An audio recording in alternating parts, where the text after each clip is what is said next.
Good afternoon. In this session, we are going to have our two keynote addresses. Randall Wray will be our first speaker. He is a professor of economics at the University of Missouri in Kansas City, and he is a senior research associate at the Center for Full Employment and Price Stability. Professor Wray has written prolifically on the nature of modern money, and he has been at the forefront of debates within the USA around the forging of socially just solutions to the present economic downturn. Our second speaker will be b.jessop. He is a professor of sociology and the founding director of the Institute for Advanced Studies at Lancaster University. b.jessop is famed for his far-reaching contribution to state theory, having authored key books such as The Future of the Capitalist State and State Power.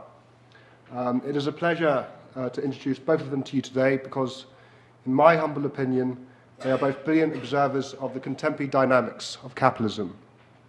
Professor Wray and Professor Jessop will speak for around 30 minutes each to allow for ample time for discussion. Okay, well, thank you. I've got a bad cold, but I think I can get through it. I'm going to pretty much be addressing the U.S. situation in the little examples I give. I was a little surprised to hear this morning that the U.S. ranks 91st in the rule of law. It sure doesn't seem that way living there. But anyway, that's a little bit of a caveat. What I'm going to be saying, however, would apply to most countries with their own currencies. And so I could just as well have substituted Canada everywhere I say the United States, the Bank of Canada instead of the Fed, and so on. It wouldn't really change anything. Anyway, back in 1997, I was finishing up my book, Understanding Modern Money, and I sent it to Robert Heilbroner because I really liked his book. I think it was called Money and the Logic of Capitalism or something like that in 1985. It had a big influence on me. And so anyway, I sent the manuscript to him to see if he might write a little blurb for it or maybe even a foreword to the book. And he called me immediately. I was a young professor. He didn't know me. I knew who he was, of course. And as nicely as he could, and in the most soothing voice, and some of you may have known Heilbroner, and you know what I mean, he said, your book is about money, the most terrifying topic there is. He says, and this book is going to scare the hell out of every reader. I cannot write a blurb for this book. And then he went on to explain what he meant. But here we are a decade and a half later, and I'm still scaring everyone. Why? And Heilbroner explained this very well. He said, because nobody wants to know the truth about money. They want comforting fictions, fantasies, bedtime stories. Or, to paraphrase Jack Nicholson, they can't handle the truth. Now, to be sure, on the left, the story is about the evil Fed and bankers and Freemason conspiracies against the poor. On the right, it's the evil Fed and Congress and conspiracies against the rich. The one thing they seem to be coalescing around is the need for a return to sound money. And I note that in the United States, both Ron Paul, far right, Dennis Kucinich, as far left as American politics can go, are inching toward a consensus on that, although they don't necessarily agree on what that sound money is. They're sure that we have a problem in the United States in the way that we're running our monetary system now. What I want to do today is to argue that both the left and the right, as well as economists and policymakers across the political spectrum, fail to recognize that money is a public monopoly. The shared bedtime story told by all, and of course this shows up in every textbook, is that money is a private invention of some clever Robinson Crusoe who, tired of the inconveniencies of bartering fish with a short shelf life for desired coconuts hoarded by Friday. Self-seeking globules of desire continually reduced transactions costs, guided by an invisible hand that selected the commodity with the best characteristics to function as the most efficient medium of exchange. And as everyone from Marxists to Hayekians know, that commodity turned out to be gold. Self-regulating markets maintain a perpetually maximum state of bliss, producing an equilibrium vector of relative prices for all tradables, including the gold money that serves as the veiling numeraire. All was fine and dandy until the evil government interfered, first by reaping seigniorage from monopolized coinage, next by printing too much money to chase the too few goods extant, and finally by efficiency-killing regulation of private financial institutions. Especially in the U.S., misguided laws and regulations simultaneously led to far too many financial intermediaries. We used to have 15,000 banks, now we're down to about 5,000, but far too little financial intermediation. Chairman Volcker delivered the first blow to restore efficiency by throwing the entire savings and loan sector into insolvency. And then Congress freed the thrifts to do anything they damn well pleased. The second blow, deregulation, actually dates back to the Nixon years, and even before that, into the 1960s. But it morphed into a self-regulation movement in the 1990s on the unassailable logic that rational self-interest would restrain financial institutions from doing anything foolish. That was all codified in Basel II that spread Anglo-Saxon anything-goes financial practices around the globe. The final nail in the coffin would be to tie monetary policy makers' hands to inflation targeting and fiscal policy makers' hands to balance budgets to preserve the value of money. All of this led to the era of what Bernanke called the Great Moderation, with financial stability and rising wealth to create what Bush called the ownership society, in which all worthy individuals could share in the bounty of self-regulated capitalism. Now, we know how that story turned out. In all important respects, we managed to recreate the exact same conditions that we had in 1929, and history repeated itself with the exact same results. Take John Kenneth Galbraith's The Great Crash, change the dates and a few of the names. You don't even have to change all the names. And you've got the post-mortem for a current calamity. So what is the alternative? I think all orthodoxy, whether left or right, misunderstands the nature of money. So the question is, what is money? I will, as we go along, present my views on what is money. Why is it accepted? What is the relation of the state to its money? What is fiscal policy? What is monetary policy? And my argument is that the orthodoxy, whether left or right, answers every one of these questions incorrectly. And what we have to do is turn to the alternative, modern money theory. I always show these slides to my students and ask them, what is money? Are these things money? They're definitely human-made. They're recording something. What they're recording, we don't know. Okay, the first one is about 500,000 years old. These are 50,000 years old. You can see increasing complication in the scratch marks, but we don't really know what these things are. Which of these are money? Well, we have some stories about the wampum, and there's some speculation about these ancient clay balls that had tokens inside. We actually do know what these tokens represented, and we know that there was a transformation from the tokens themselves to pressing them into clay, and then finally we get the clay Shibati tablets, which we can read. And we know that these are all about credits and debits. The earlier ones, we're not sure, because we can't read them. What about these? Maybe some people here finally are starting to recognize something that they might want to identify in some way with money.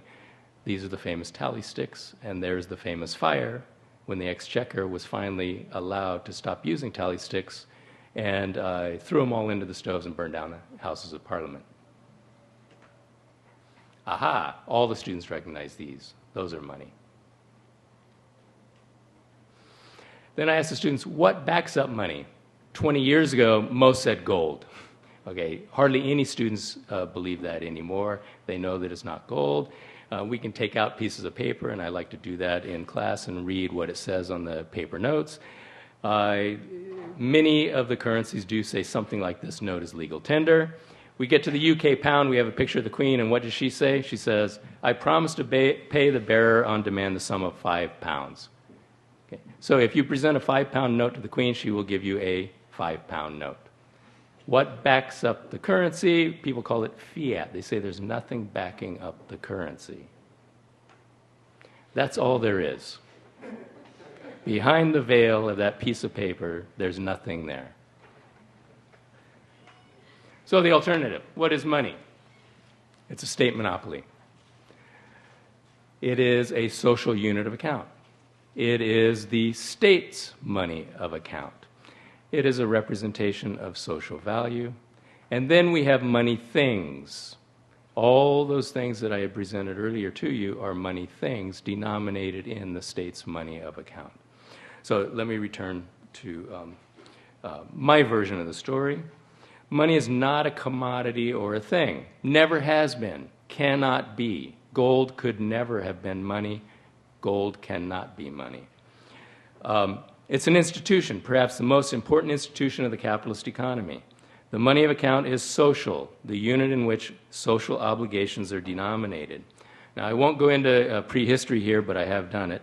I trace the money to the Vergeld tradition. In other words, money came out of the penal system, not out of markets.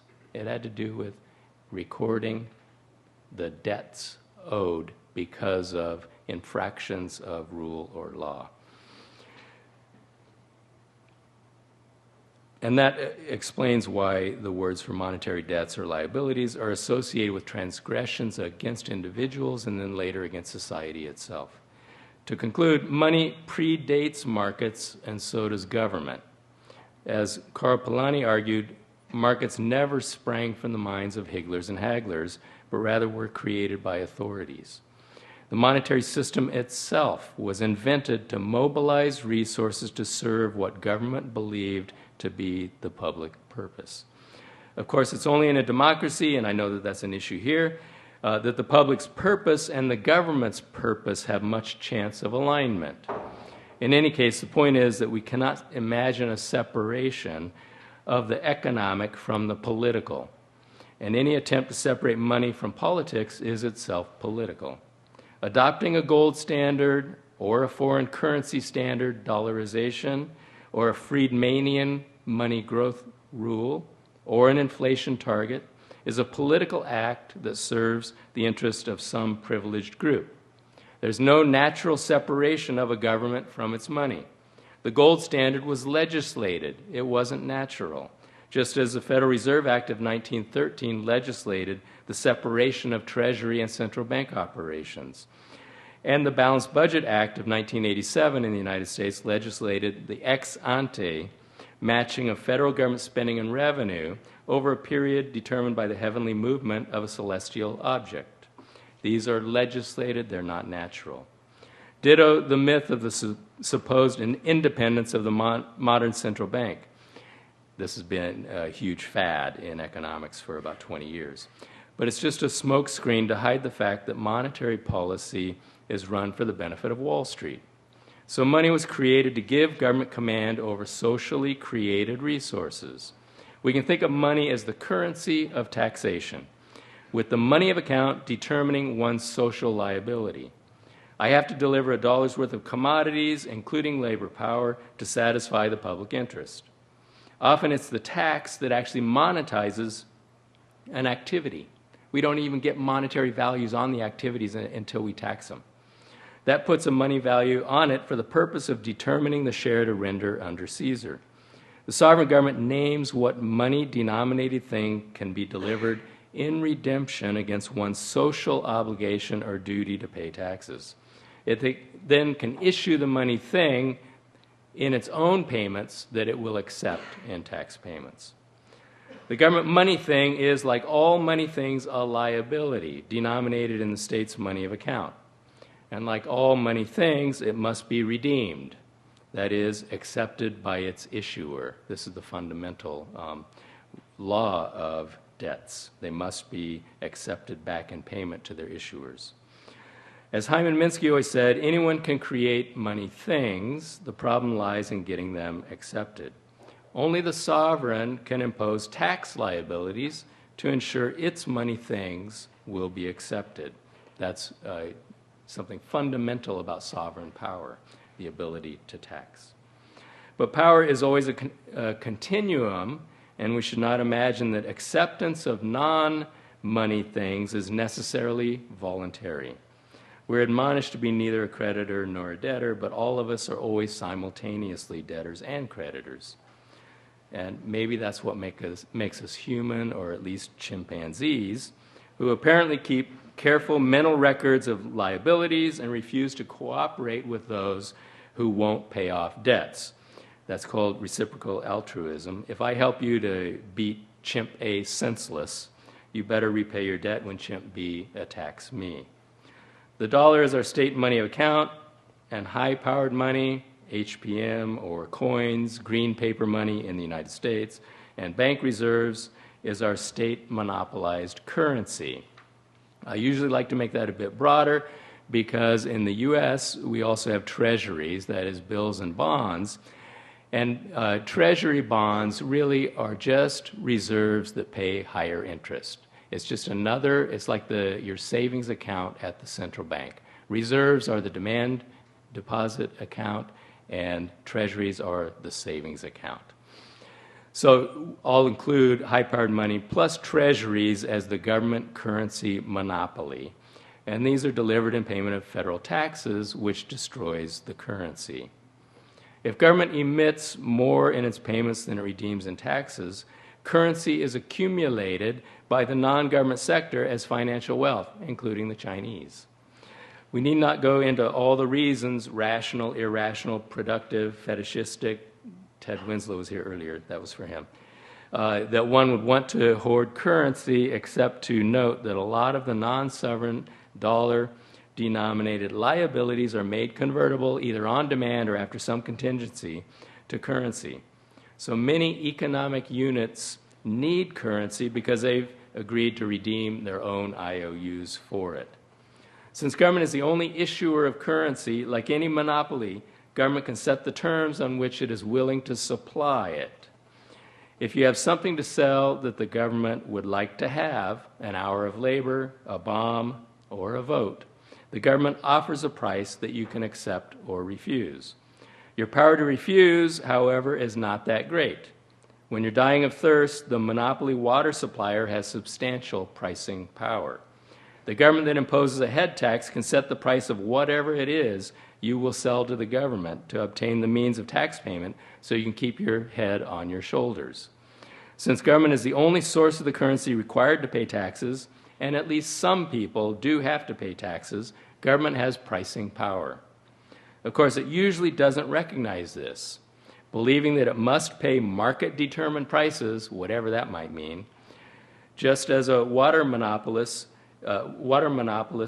cannot let the market determine an equilibrium price for water. All the economists in here know that, right? If you're the monopoly supplier, the market can't determine the price. The money monopolist cannot really let the market determine the conditions on which money is supplied either. Rather, the best way to operate a money monopoly is to set price and let the quantity float, just like the water monopolist does. My favorite example of a government policy that would allow this to happen is a universal employer of last resort program, or the job guarantee, in which the federal government offers to pay a basic wage and benefit package, just for ease of math, let's say $10 per hour plus usual benefits, and then hires all who are ready and willing to work for that compensation. The price, that is labor compensation, is fixed, and the quantity, number employed, floats in a counter-cyclical manner.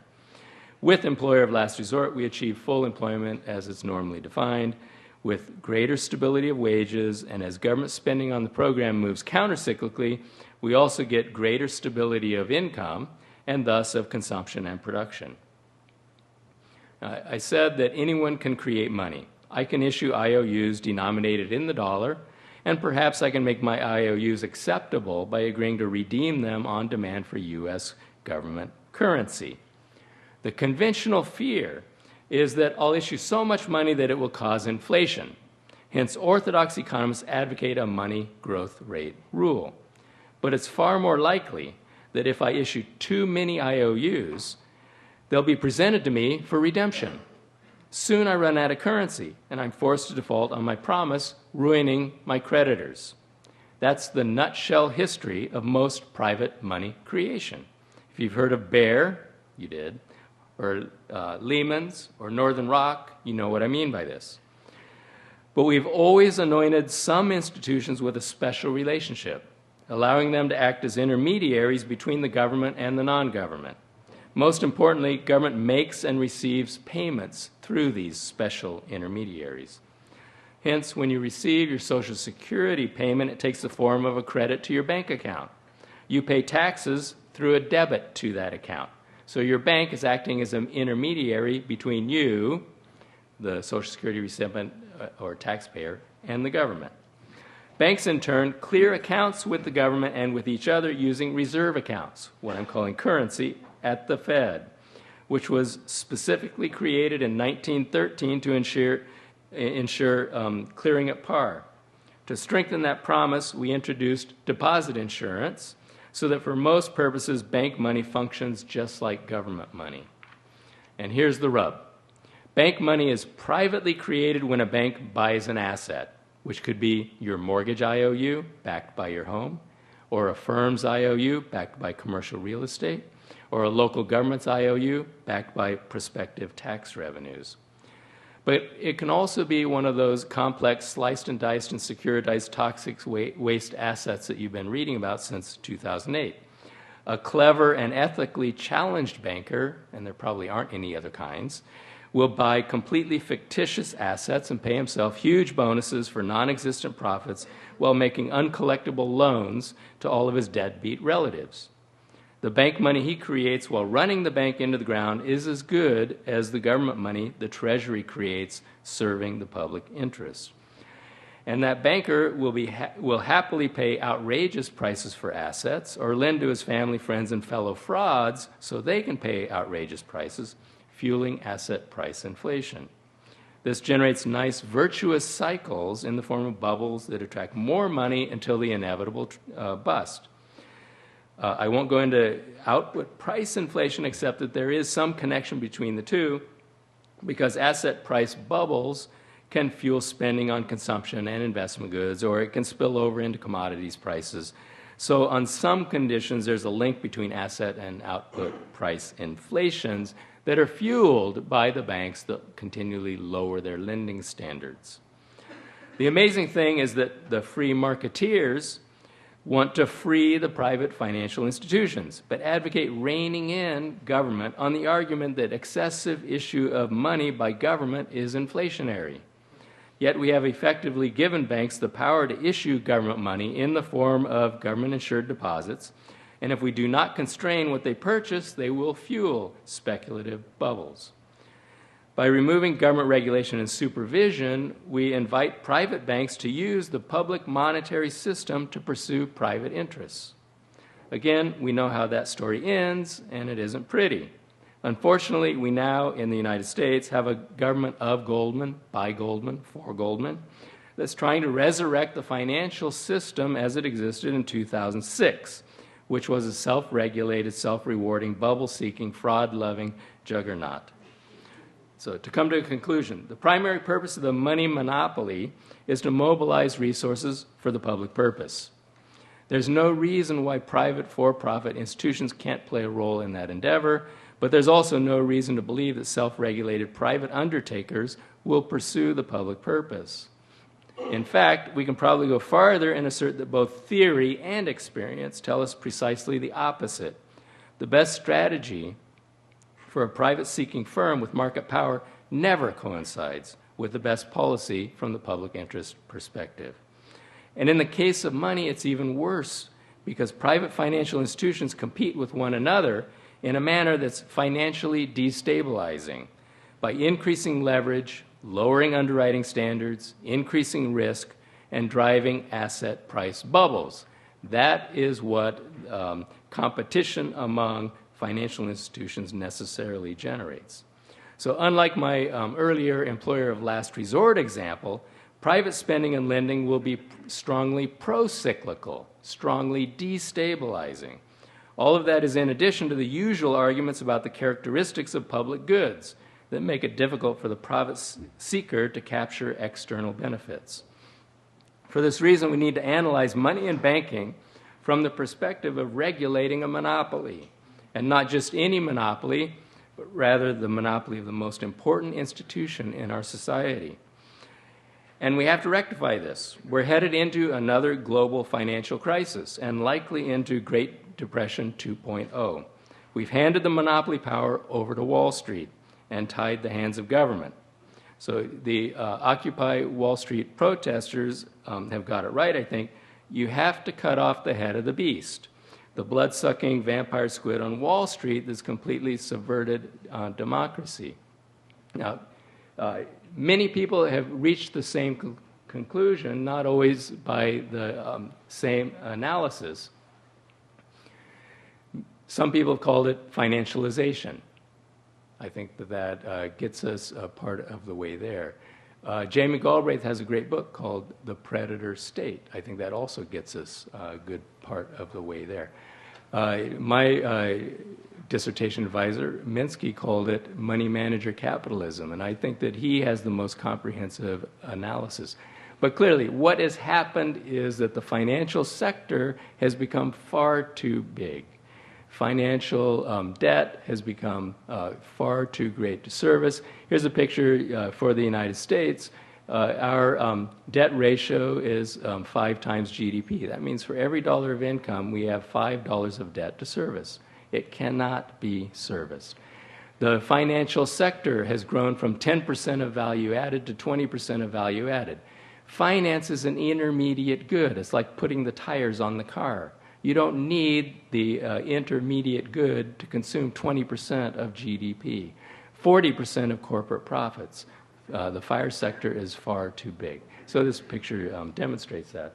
And what we have been doing in the United States since the crisis is just trying to bring it all back, bring back money manager capitalism. It's going to fail, just as it failed in 1929, the last time that we let finance get so far out of whack relative to the size of the economy.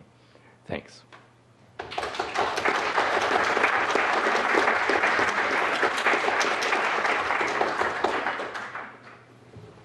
Okay, next up is Professor Jessop.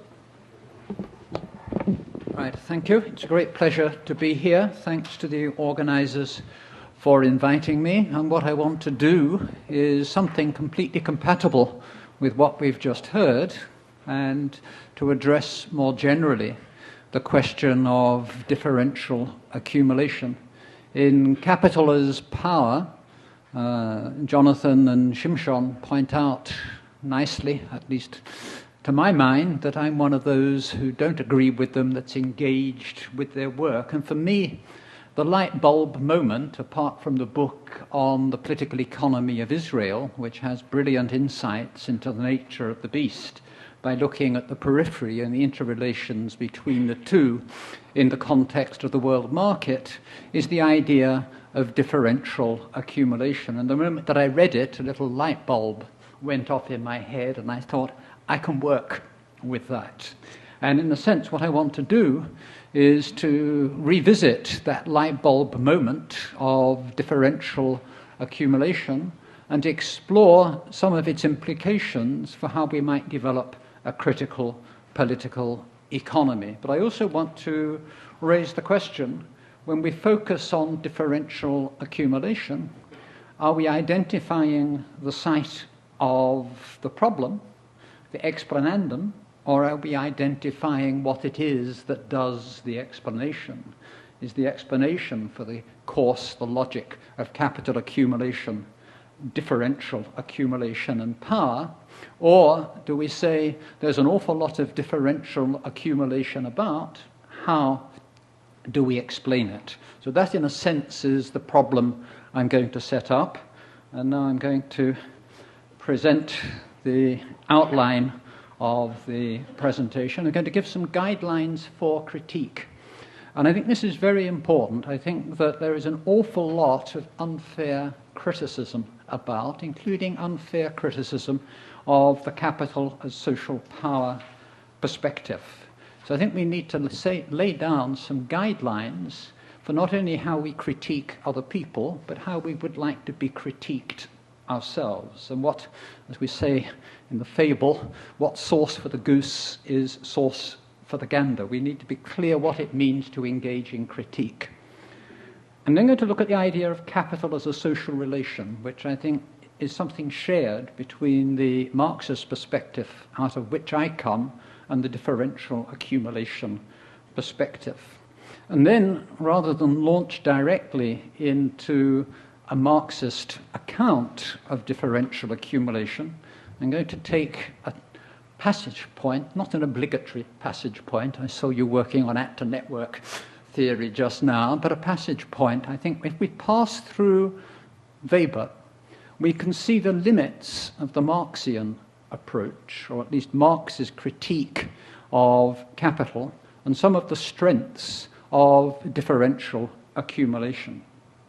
Then I'm going to describe what Marx said about capital, and I'm going to disagree with Jonathan and Shimshon that Marx doesn't define capital. I'm even going to suggest he doesn't need to define capital.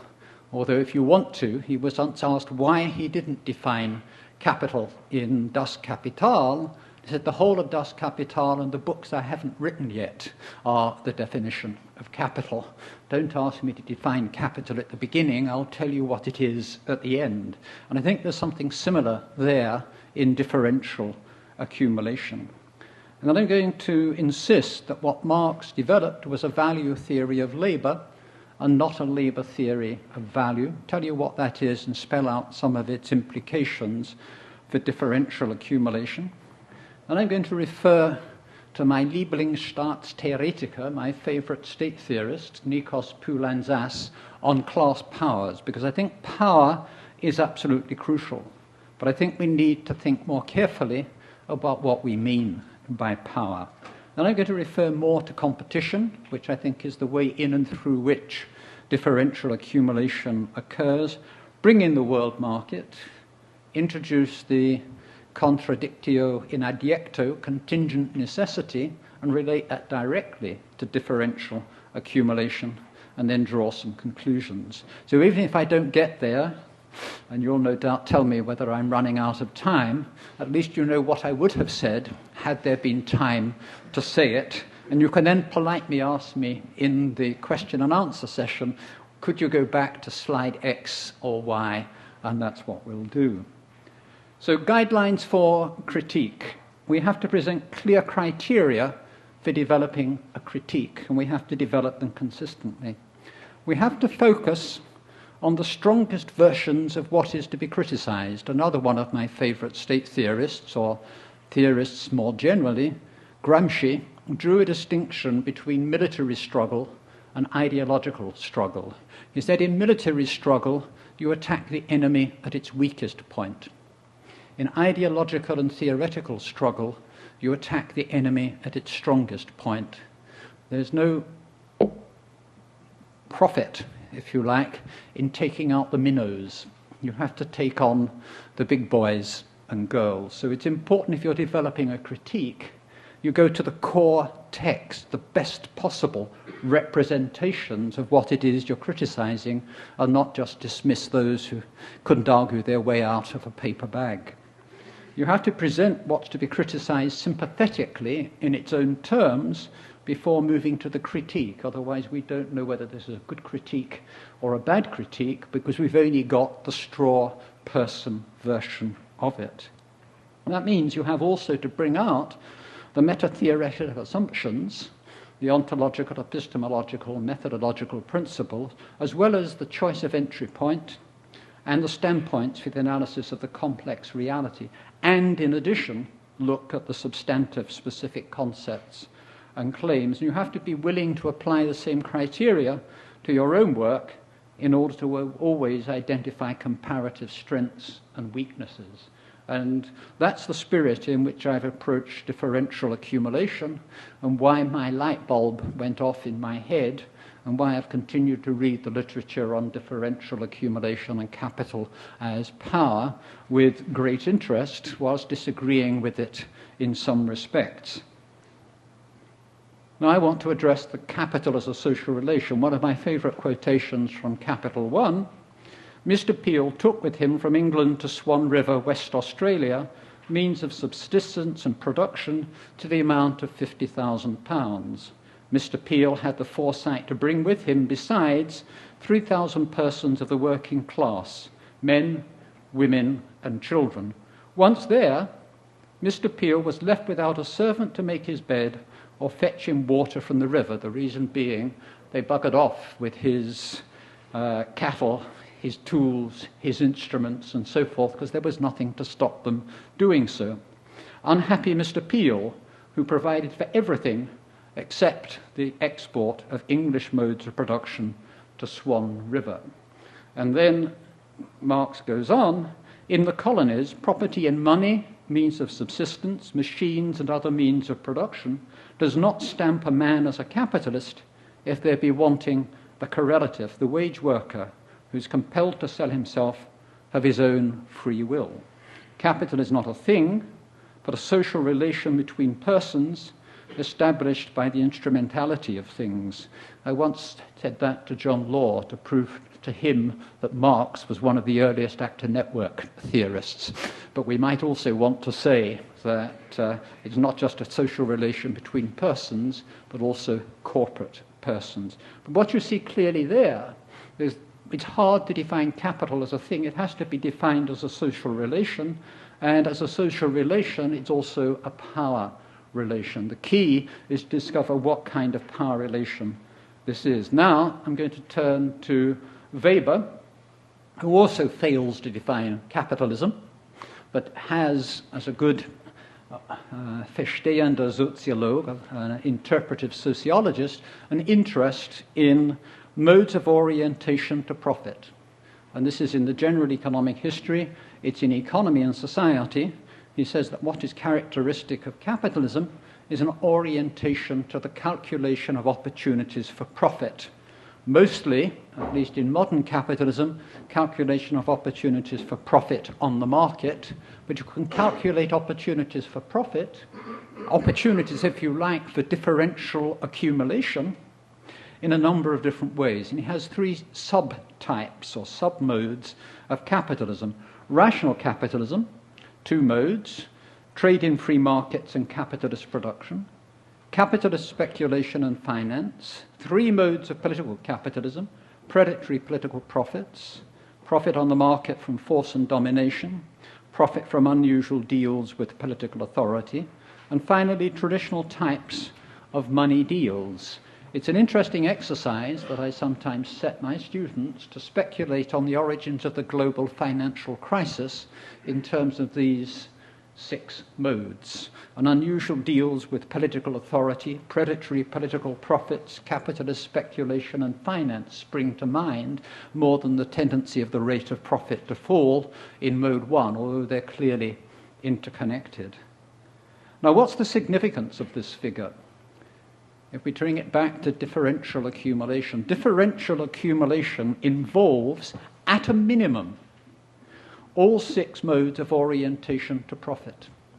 Because what's being differentially accumulated is not merely the surplus value generated in mode one, but all of the surplus generated, or all the profits appropriated, net, in and through all six of those modes of orientation to profit. If you wanted, you could treat Weber as one of the early theorists of differential accumulation. But that's only at a minimum, because what Weber doesn't take account of, because he's discussing capitalism, is all the non-capitalist or pre-capitalist modes of what Polanyi would call substantive provisioning, which are also generating wealth on which then profits could be seen to be a claim.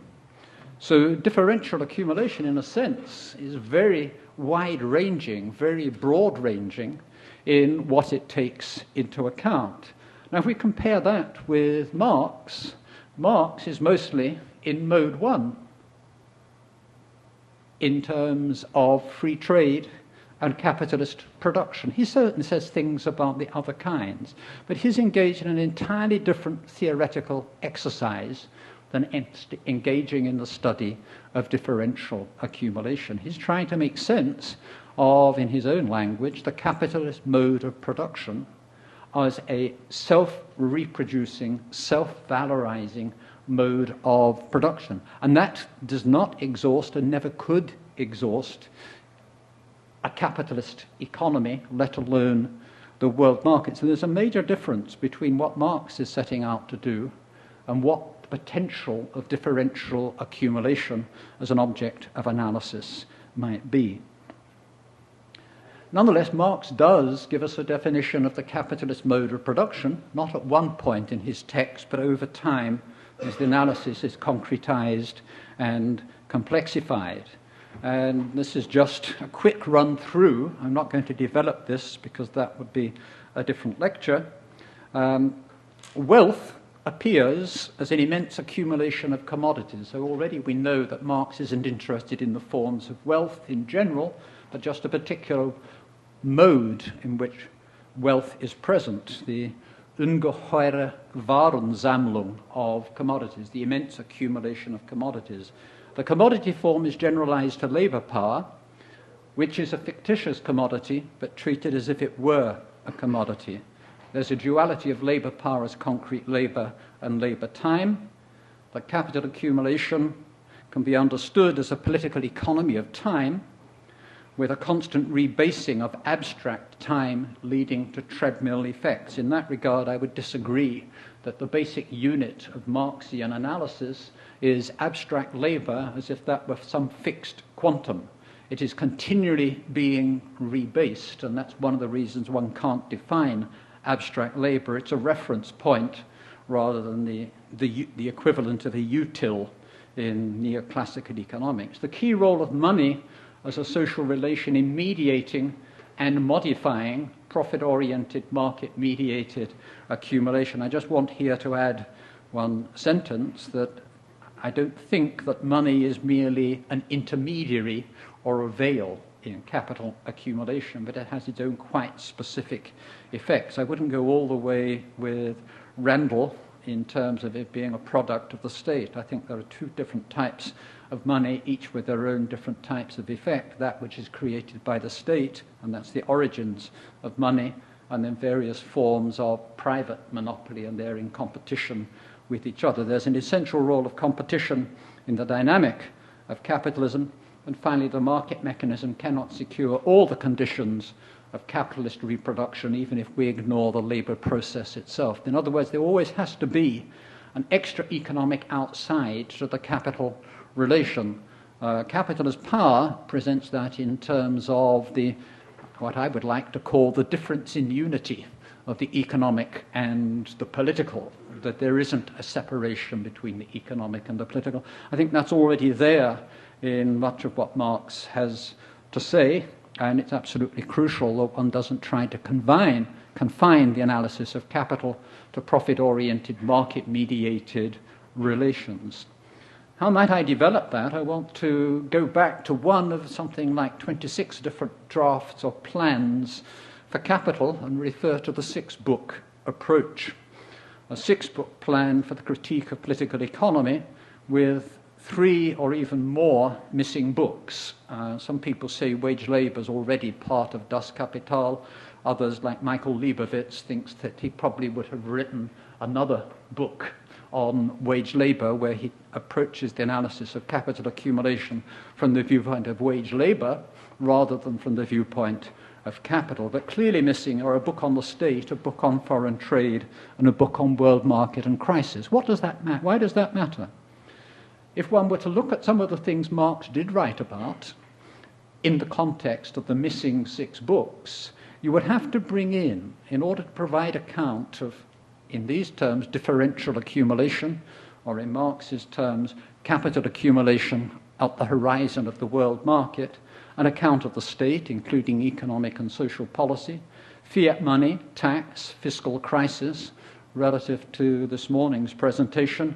It's worth remembering that Marx said taxes are the existence of the state, economically speaking, and provided an interesting account of the tax state well before subsequent people came on to develop those insights. And of course, he had a great deal to say about what nowadays would be called international relations, but wasn't at Marx's time. International relations is an invention of American political science, but he was very interested in the great mid and small powers and the ways in which they intervened to produce differential accumulation.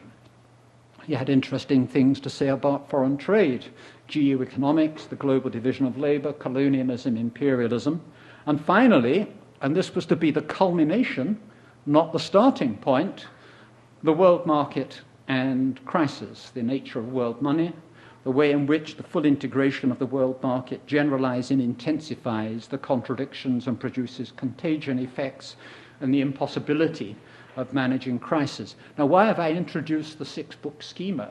Because my argument is that if you look at Das Kapital, you get a very one-sided and incomplete account of what Marx would have said about differential accumulation. And if you look at what the missing three books or four books would have said, you'll find many of the key themes that are in the idea of capital as power. So I think there's a lot of space that could be open for dialogue, providing we don't try to freeze a Marxist analysis of capital in terms of an analysis of the capital relation within the context of a capitalist mode of production, and take the horizon of the world market, which is also, I suggested, the horizon of Weber's 6 modes of profit orientation. The world market comprises all of those modes of profit orientation and not merely the CMP. The value theory of labor. This is important. There's a small footnote, and one sentence in Capital as Social Power about this alternative reading of what Marx has to say. I'm firmly convinced that Marx did not advance a labor theory of value, which makes sense only if you assume that labor power is a real commodity, because the value of commodities is the value of the costs of the commodities that enter into their production. Labor power is not a real commodity, it's a fictitious commodity. You cannot, therefore, logically have a labor theory of value. And I think Michael Leibovitz's work and Diane Olson's work show that above all. Moish Postone and many others have contributed to that. What he advanced was a value theory of labor. That is to say, he analyzed the effects of capital's treatment of labor power as if it were a commodity. That would have been explored in Book 3 of the 6-book schema.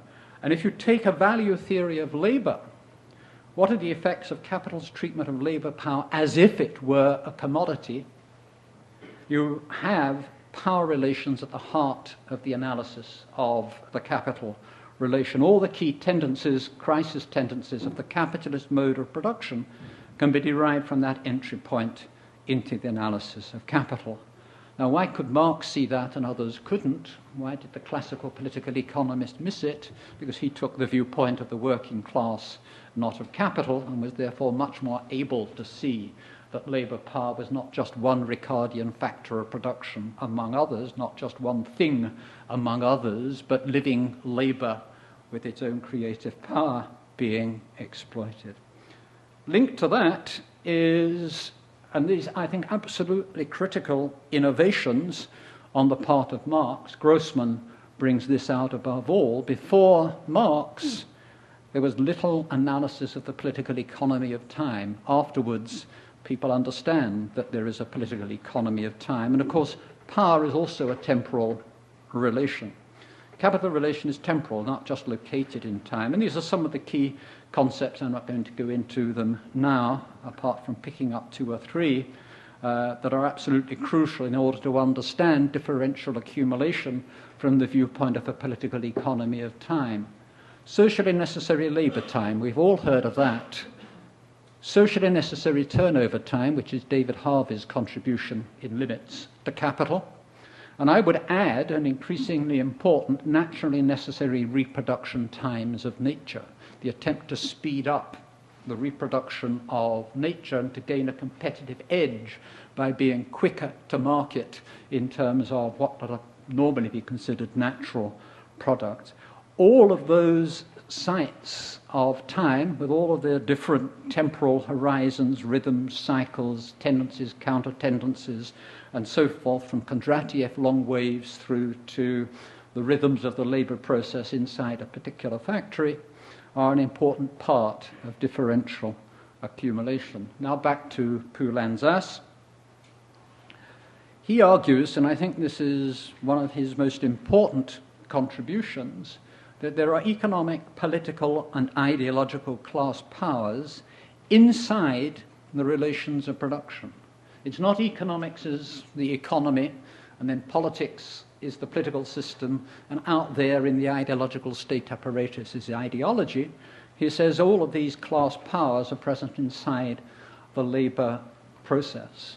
Social classes should be defined in terms of complex class powers exercised in the labor process and the circuit of capital and their articulation with other forms of production. You may or may not believe that social classes are everywhere, that you can read off politics by simply taking account of class relations. I don't think you can.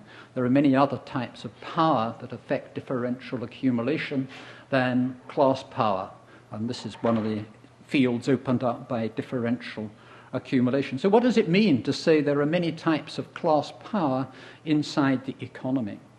There's an economic moment, the differential distribution of the economic class powers of juridical ownership and actual possession.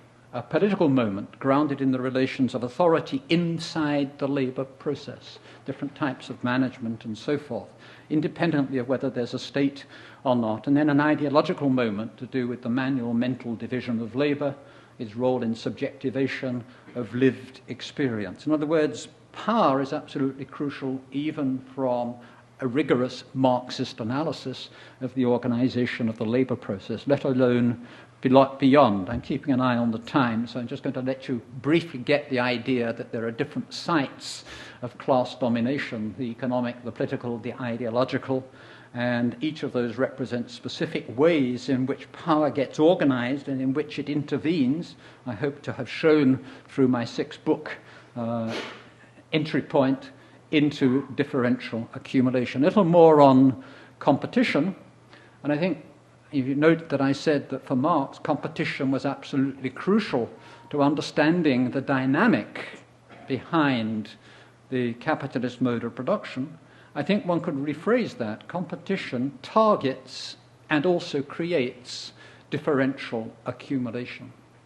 And notwithstanding all of Marx's wonderful work, differential accumulation cannot be confined to the inside of the capitalist mode of production, can't be confined to profit-oriented, market-mediated circulation and exchange. It involves, even for capitalism, the production, not just market exchange, then it also involves production, but above all, how you organize the extra economic conditions of the existence of the CMP, back to the difference in unity of the economic and the political. And it occurs on a stratified and changing terrain. And I've taken these ideas from Marxisms over time, the relative importance of markets, finance, production, commerce, intellectual property, money market manager, capitalism, the relative importance of different forms of competition, liberal, private monopoly, state monopoly, etc., different corporate forms.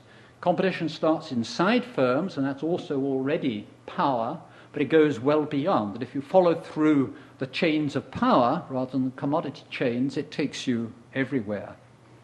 Almost there. The world market, and then a couple of concluding slides. Just back to Marx, why was Marx going to develop the arguments about the world market last, rather than introduce it at the beginning, as somebody like Immanuel Wallerstein or world systems theory does? Because the world market is the culmination, the product of the interaction of all of the different factors that contribute to differential accumulation. It provides the horizon, the ultimate framework within which differential accumulation works itself out. So we have a quote here from Marx: "The most developed mode of existence of the integration of abstract labor with the value form is the world market, a place in which production is posited as a totality, together with all its moments, but within which at the same time all contradictions come into play. With all its moments, I think cannot be confined to the logic of the capitalist mode of production. We need at least Weber. We need more than that. Differential accumulation is a way into thinking about that. The valorization of capital, founded on the antithetical nature of capitalist production, permits actual free development only up to a certain point, which is constantly broken through by the credit system. Fine. The latter, the credit system, accelerates the material development of the productive forces and the creation of the world market. It also accelerates the violent outbreaks of this contradiction, crises. And I think here we're seeing again that money isn't merely a veil, nor merely an intermediary, but through matters like financialization and so forth, has its own role to play. And of course, who controls money, whether it be a monopoly of the state or a multiple manufacturers or producers, creators of money as a fictitious commodity, becomes important. And the world market isn't just organized as a flat space, notwithstanding what Tom Friedman once said and now no longer believes, that the world is flat. The world market isn't seamlessly integrated through trade, but develops in a very uneven way. If you find temporary zones of relative stability, they're coupled to zones of instability.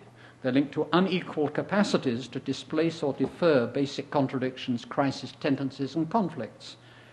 Unequal capacities to displace or defer basic contradictions, crisis tendencies, and conflict. Does that remind you of the importance of power? Of course it does. A whole series of different capacities relevant there. Associated spatio-temporal fixes have a mutually reinforcing set of structural, institutional, and organizational forms, are key aspects of competitiveness and shape spatio-temporal rhythms.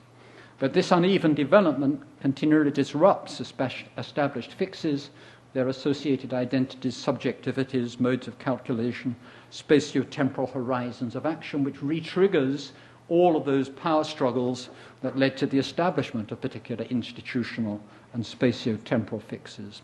Finally, the strange notion that I've been associated with now since 1982, contingent necessity.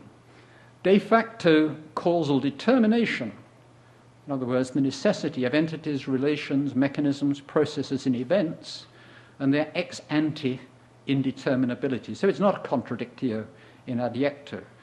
What is necessary is the product of the contingent, if you like, the non-necessary interaction among different causal chains to produce a definite outcome that first became necessary through their contingent articulation. Otherwise, you have to invoke God or the logic of capital or some other master causal mechanism. If you don't, then you're into contingency, but necessary outcomes. Tendencies are doubly tendential. Any tendency exists to the extent that the entity or process that generates it is itself reproduced. And that's precisely called into question. There's no automatism, no mechanistic reproduction of capital accumulation. Only insofar as struggles to reproduce the conditions of capital accumulation succeed do you get any laws and tendencies associated with capital accumulation. Power is absolutely central to the analysis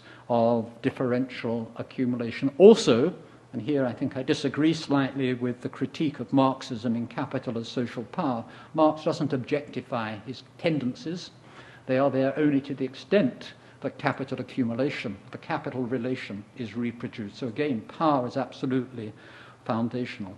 So that leads us to the question, is differential accumulation contingently necessary explanans, or is it the explanandum to be investigated in terms of a non-necessary interaction among power relations? And that brings me to my conclusions. As the subtitle of my presentation was Critical Realism, I want to suggest, very briefly, that differential accumulation is a critical actualist, not a critical realist concept. It expresses the contingently necessary resultant of many types of power relations, actualized in specific institutional, organizational, and interpersonal contexts that cover both instituted and unstructured relations of domination. And I think this is the key insight to capital as social power, that we have to take a totalizing perspective without positing a totality.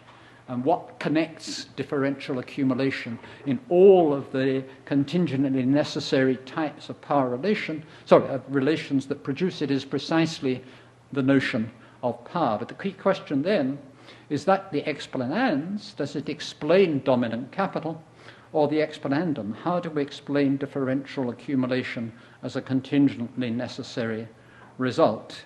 And what I want to suggest, because that might be read as a criticism, in part, of course, it is a criticism, but I think that were we to reread Capital as Power and many of the other pieces that preceded and have succeeded that text, we'll find many explicitly stated or implied underlying critical realist mechanisms, tendencies, processes, etc., that enable us to understand the hyper-complexity of power relations. And so for me, the challenge is to systematize the insights of capital as power. One more sentence.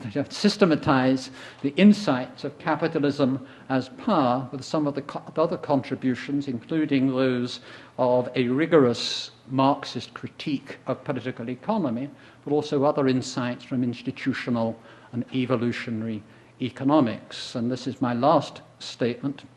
In Capital as Power, we have the claim that Marx did not define capital. I've suggested you can define capital, that it's by reading and studying the texts and not looking for one citation somewhere.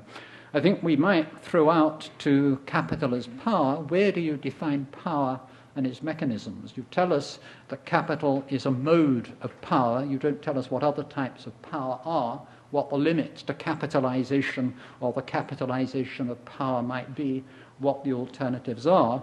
And I think one of the most fruitful areas of inquiry is to revisit what we mean by power, its mechanisms, and how they work out in a contingently necessary way to produce differential accumulation. Thank you.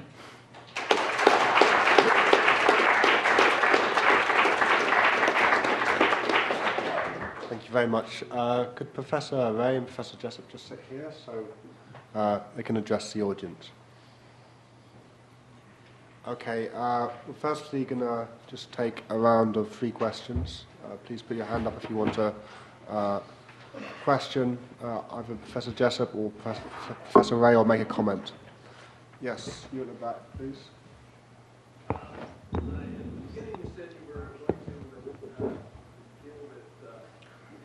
Just a minute. We're just going to get you the mic so you can be recorded.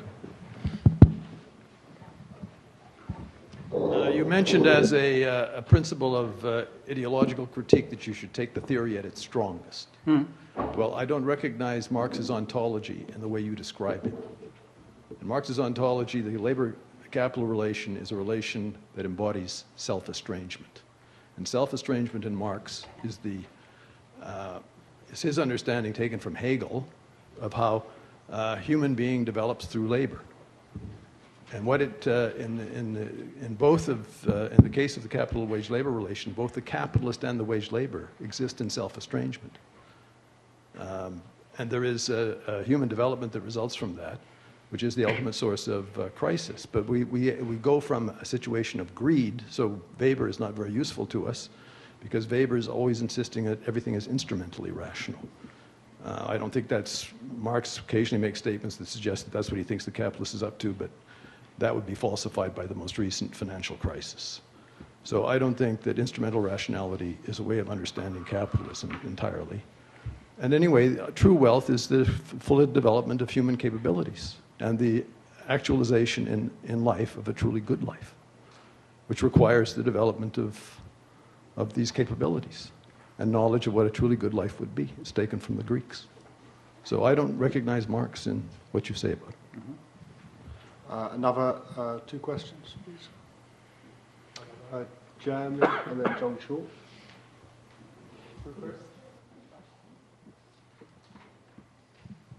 Hi, my question's to Professor Jessop. Going to make somewhat of an imminent critique of your presentation, which is that at the beginning you prefaced the presentation by suggesting the correct method of critique, which was to tackle the opponent at the strong point and not to create a straw man, etc. But I don't recall differential accumulation as expounded by Nitzan and Bickler being defined or treated in any length in your presentation. And I wonder if that enabled you to incorporate the concept apparently more seamlessly into a Marxian understanding. So I suppose my question is just, could you expand a little bit on where you see, how you understand their concept of differential accumulation and how they understand it in a non-Marxist fashion, and then how you manage to integrate that into your own understanding? Thank you, Jeremy. And now John Chul.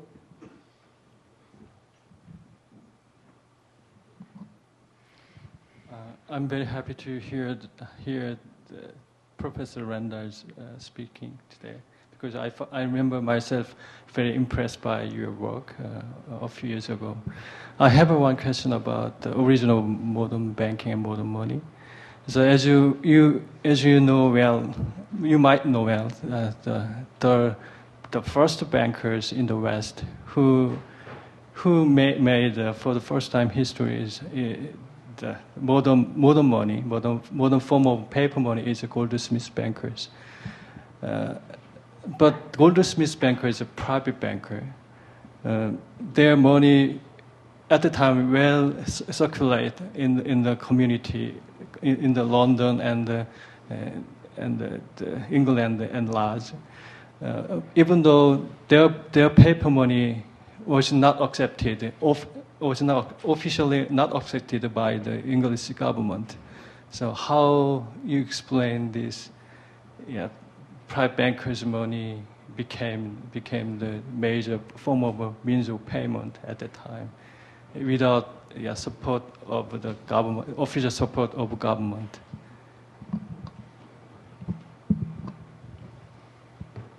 So who would like to respond first? Professor Jessup? Okay. There are, of course, many Marxes. The Marx whose ontology is based on self-estrangement and the self-actualization of a human species, where labor power is not treated as if it were a commodity, but labor power is living labor, creativity, and so forth, is a very important Marx. But it's not the Marx who was writing the later critiques of political economy. And without trying to be superficial, I'm reminded of something that Gamble and Walton wrote in one of their earlier Isaac Deutscher Memorial Prize winning books, where in the early Marx, economic concepts are philosophical, and in the late Marx, philosophical concepts acquire economic content. And what I was trying to get at in recovering my Marx, the late Marx, or the Marx who's above all a rigorous critic of the capitalist mode of production and its economic categories, is how Marx would understand the logic of capital accumulation. One can, alongside that, put the Marx who was committed to the transcendence or moving beyond capital accumulation, or the logic of capital accumulation in order to discover the space and to create a space for a non-alienated, non-self-estranged mode of social existence where self-actualization comes back onto the agenda. But if we are to do what I was trying to do here, which is to engage in a debate on questions of capital and how one might understand it, we have to look at the critique of political economy and not some of the earlier works, even though one might want to say that he never abandoned those philosophical concerns. As to the comments on Weber, it was no part of my argument, although it is part of Weber's argument, to suggest that one could reduce capitalism to instrumental rationality. The point of introducing Weber was to show the breadth of the ways in which accumulation occurs, and suggest, therefore, that an appropriate site of debate between capital as power and differential accumulation and Marx is not to put Marx and differential accumulation on an equal footing as if their theoretical objects were identical. They're not. And I was trying on that basis to develop those arguments. As to whether or not I should have said more on differential accumulation, I assumed I was coming to a place where there are 101 strong defenders of capital as social power, and it was not my intention, far from it, to show that differential accumulation could be integrated seamlessly into Marxism, as if I was trying to suggest that Marxism simply absorbs, subordinates, and eliminates differential accumulation. On the contrary, the point of my argument was to show there are points of convergence as well as points of divergence, and I ended, if you remember, with a challenge. Our challenge now, our task now, is to do X, Y, and Z, to get a debate going, rather than say, oh, it was an interesting little interlude, you know, people have to pass through differential accumulation to return to Marx. That wasn't my argument at all. My argument is that there is a productive debate that can take place. It hasn't taken place, and it's about time that it took place, and we'll learn from each other. Thank you. Okay. Of course, I could go on for a couple hours, but I know we're going to want to get some more questions. Let me start from the general claim, which is that from inception, you need an obligation, and it needs to be denominated in some unit of measurement. And so in shorthand, what we say is taxes drive money, okay? And of course, that can be a little more broadly defined to say that you need fees, fines, tribute, tithes, taxes, some kind of an obligation that is denominated in a unit of account. Second thing is, just as a general observation, what we see is almost without exception, and as far back as we have any records, that unit of account has been the unit of account adopted by the authorities. So we say the state unit of account, okay? However, we are not trying to claim that taxes drive money, that is necessary. It is merely sufficient. Taxes will drive a money. That's a sufficient condition. It's perfectly conceivable, and people have many stories about this, of private entities creating a unit of account, denominating liabilities in that unit of account, and then exchanging those liabilities and using those in payment. It works pretty well in theory. It's just that in practice, we don't find these. Okay, there are a couple of exceptions to the rule where we do find private entities. So there's the Banca di Giro. Okay, so in Europe, at a particular point in time, we can find a unit of account that seems to have been created by the banks with no state authority, and obligations written in this unit of account, and liabilities that circulated, as you said. That is the exception to the rule. It is a very, very small exception at a particular point in time, whereas the view that I'm presenting fits almost every case that we ever come across. And so I prefer to work on that one rather than the one unusual specific case in the 15th century. Now, money goes back, as I indicated with those pictures, many thousands of years, okay, at least back to the clay tablets and perhaps back to those scratches on a rock. We don't know because we can't read those. But all of the cases we know of, the unit of account was a social unit of account imposed by the authorities. Now skip forward to 15th century or today. Anyone can write an IOU in the state's unit of account. You and I can write IOUs in Canadian dollars. And we don't need the state to accept those for you and I to accept them. And we could have a fairly big payment community in which we all agree to accept each other's IOUs without the state ever giving those any kind of a legal sanction. Even bank deposits in the United States are not accepted by the Treasury. They are not. Okay, the bank just promises to make the payment for you. When you write a check to the IRS, or whatever you call it here, the IRS does not accept that check. Okay, it's that your bank promises to make the payment to the Treasury, and your bank makes the payment using currency. It uses central bank reserves. So even today, bank deposits are not accepted by the government in payment of taxes. However, the bank is acting as an intermediary and promises to make the conversion on demand, so they make the payment for you. So the money things are denominated in the state unit of account, but anybody can issue the money things. They might make them convertible on demand into the state's currency. They might not. Okay, so it's not a necessary thing. You don't need taxes behind any particular money things to make them circulate. But the general observation is that the money things are almost always written in the state's unit of account. Okay, thank you. We'll take another round of questions. Professor Nitsan, Theo, and Sean, you had your hand up. And that might have to be our last round because our next session is starting in 20 minutes.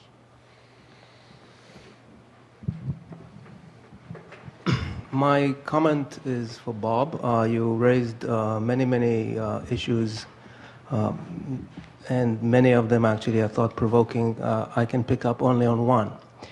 And I agree with you that if this is what you indeed meant, that both Marx and Weber were interested essentially in power.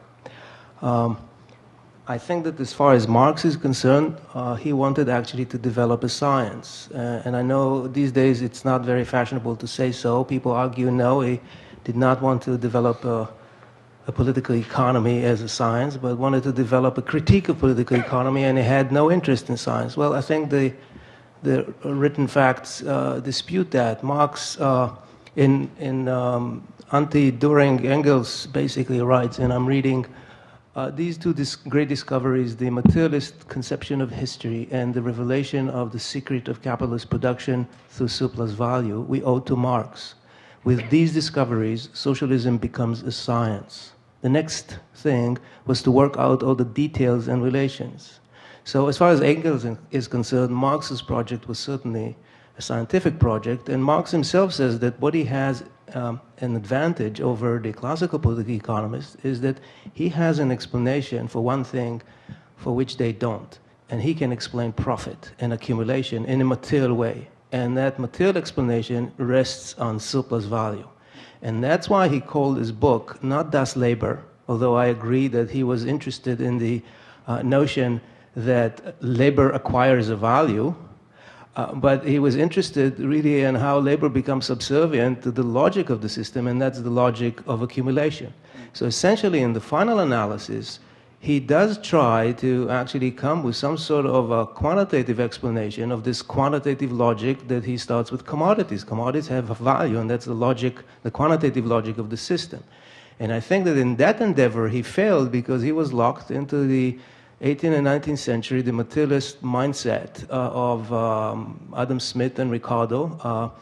He didn't live in a world in which 70% of things in the universe are actually dark matter, they're not matter. So these days he wouldn't use the analogy or the metaphor of materialism, he would use some sort of another analogy. But what he was really interested, I think, is in capital accumulation. And to anchor that in some notion of labor is to understand power, perhaps in his time, but in our times, the only thing you can get out of it at best is a distorted result.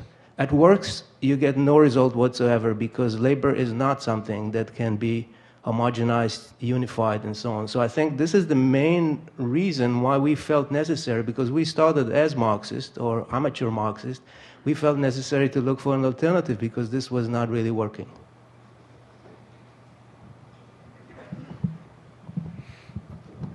Hello. Thank you both for your presentations. I found them extremely interesting and fruitful for certainly my thinking. I have a question for Professor Wray. In your schema, how does euro fit into that? Euro is a very peculiar thing, and actually my question might sound very simple, but is euro money? Because some people actually argue that euro is not exactly money in the way we understand it.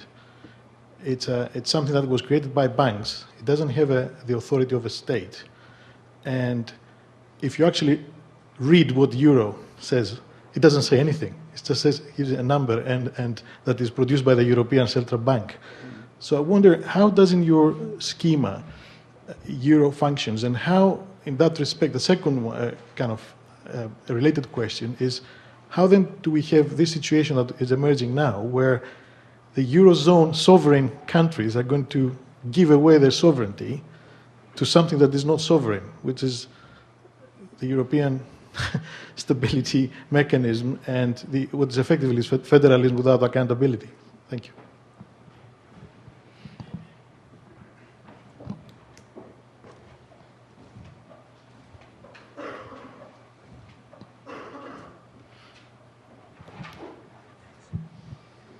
Yeah, thank you very much for great keynote addresses. My question is for Bob Jessop. You mentioned that you read the Political Economy of Israel, but my question, I'd like to hear your comments on a concept that's only developed in Capital's Power 2009. So if you haven't read it closely, then I guess just ignore my question. But what are your, do you have any comments on the state of capital that they develop in Capital's Power? So this idea that the logic of capital has subsumed what you understand as a state, as a state theorist would understand the state, and as what Poulantzas would have understood the state, and Miliband and so on, that it has been subsumed by the logic of capital such that there is no independent or separate logic of the government or state and so on. So just, do you have any comments on the state of capital thesis? Should we go in reverse order? All right. Yeah, you can go to the Levy Institute and go way back. You can see that we argued from the very beginning, before it actually was formed, it was designed to fail. So the Euroland was designed to fail. And some people interpret that, oh, you mean that the euro will fail. No, taxes stand behind the euro. The euro is a very strong currency, will remain a strong currency, even as Greece defaults and then all the dominoes also default. The euro will remain strong. It is one of these exceptions to the one nation, one currency rule that we usually observe. And the best way to think about the formulation, every individual country gave up their sovereignty, exactly like you said, by abandoning their own currency and adopting a foreign currency. It's the equivalent of dollarization.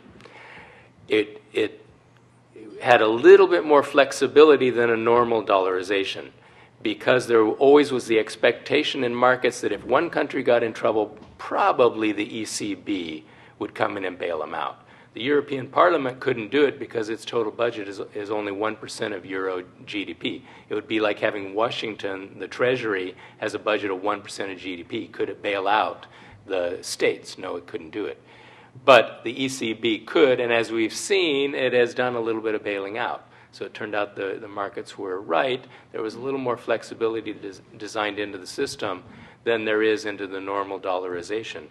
But because the countries gave up their sovereignty and because there is no central authority, the equivalent of a normal treasury that can deficit spend on the necessary scale to get out of the crisis, you knew that the first big financial crisis would be the end of the euro project, and it will be. Right. Very briefly, in relation to Jonathan's comments, we don't even need to cite Engels. We could cite Marx himself, who describes Das Kapital as a triumph of Deutsche Wissenschaft, a triumph of German science, as opposed, for example, to English empiricism and so forth. So I agree that he was very concerned to develop a science, and it was a science to understand capital and the role of wage labor, the capital relation in that context. Where I think we will continue to disagree, and I'm going to enjoy further discussion with you, is around the value theory of labor and the labor theory of value. And I agree that a labor theory of value leads off in a quantitative rather than a qualitative direction. My argument would be the value theory of labor leads off into a dialectic of quantity and quality. And just as a quick reference here, rather than getting involved in the debate, I was very, very impressed with Moishe Postone's analysis of capital as a political economy of time and the continual rebasing of abstract labor through innovation, through competition, and not merely in and through reductions in the socially necessary labor time, but also through other forms of innovation, reductions in socially necessary turnover time, and I would add reductions in naturally necessary reproduction times. All of those have a qualitative and not merely a quantitative dimension. So I would argue that competition in this area goes on, but there isn't a single fixed reference point, it being continually rebased. A little additional comment, I agree that whenever a theorist is working, they are the victims of the sciences of their time. There's some very interesting work being done, for example, by Amy Wendling just last year, I think 2009, or Anson Rabingback much earlier on The Machine, where Marx's original ideas about labour were taken from Ricardo, and then he was very strongly influenced by thermodynamics and was able to take the notion of Arbeitskraft from thermodynamics, from machine studies, and apply it as labour power to labour. And the whole series of interesting problems then follow on from his fascination with that energetics metaphor. And had other metaphors been available, particularly relevant to a less material or a dematerialized world, that would also have come in. But I think one could also look at his work on money and credit to see the extent to which it didn't depend on a sort of very Stoff-like, material-like analysis of the capital relation. As regards the state of capital, I think we shouldn't be hung up on the notion of state, if state there means state in the juridico-political sense. And yes, I have read Capital as Power. I was one of Routledge's readers recommending that the book be published, so I read it very carefully, and I got a long review of it that I sent off to Routledge. I haven't shared with anybody yet, but it was a very positive one, as well as some minor disagreements of the kind that I've been voicing.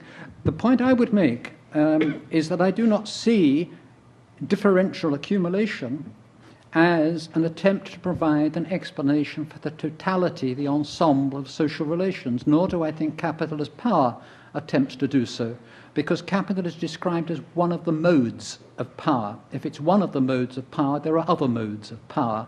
If there are other modes of power, they will also attempt to pass through the state.